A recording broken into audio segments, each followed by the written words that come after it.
Blake Courier. I'll be speaking today. Thank you guys all so much for coming. Today we're going to be talking about Station 11, and in relation to that we're going to be talking about some memory. So all you Station 11 readers that are here, thank you. So today we're going to be talking about memory because if you've read Station 11, you know Kirsten barely remembers anything before the collapse, and the question that we're going to focus on today in relation to that is she choosing certain aspects of her life to forget because of the trauma, or is it just something that had happened? So Kirsten didn't remember most things. She didn't remember her mother's face. She didn't remember the TV shows, but she did remember Arthur Leander. So I think we're just going to dive a little bit deeper. So in relation to that, here's some quotes. The first one we're going to talk about is, "There were countless things about the pre-collapse world that Kirsten didn't remember. Her street address, her mother's face, the TV shows that August never stopped talking about, but she did remember Arthur Leander, and after that first sighting, she went through every magazine so that she could find in search of him."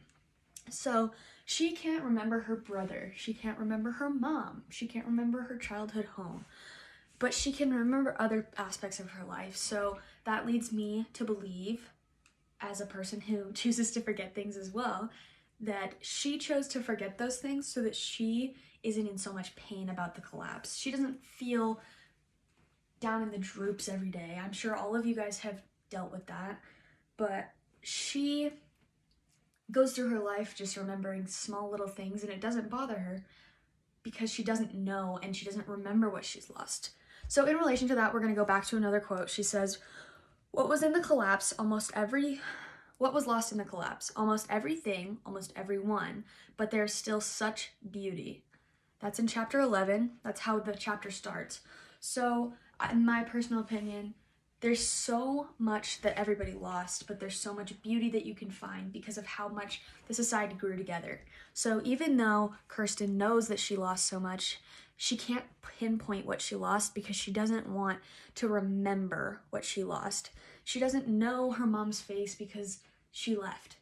She doesn't remember the things before the collapse because it would be too hard, and she couldn't find the beauty in the new things if she didn't choose to block out those memories. So the last one that I'm going to relate back to the book to is, "I can't remember the year we spent on the road, and I think that means I can't remember the worst of it. But my point is, doesn't it seem to you that the people who have the hardest time in this current era, whatever you want to call it, the world after the Georgia flu, doesn't seem like the people who struggle the most with it are the people who remember the old world clearly?" So in relation to that, Kirsten chose to forget things because she is no longer in pain. The people that are struggling so much with the new world after the collapse are the people that remember what they used to have. They used to have planes, they used to have technology, they used to have so many things, but the people that washed it out because they knew it was history and they knew it was past, they're doing so much better because of the fact that the only way they're looking is forward. They're not looking backwards. So that leads me to believe once again that Kirsten, it's not an issue for her.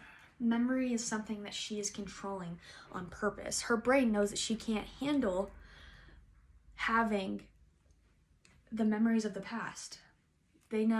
She knows that she won't be able to build a new life. She was too young when the collapse happened. If she had remembered all that and she was leaving her life like she wanted to go back, she would never see the new things that are in front of her. So in relation to today, the reason I'm talking about this is there's so often times that you hold on to your past and you just need to let it go. I know that's a lot harder than I say it is, but you just need to put your blinders on almost and just walk into the future. You need to continue walking into the future, and that is where you can look into Kirsten saying, yeah, she had trauma. Yeah, she did. She lost so much, but she doesn't remember it. She's choosing not to. And I feel like as long as you deal with your problems and you close your eyes and you just look to the future, that's how you're better off. So that's my speech on memory. Thank you guys all so much for listening. I hope you have a great day. Once again, just thank you so much for coming out, and I hope you guys all can just move on to the future. Bye guys.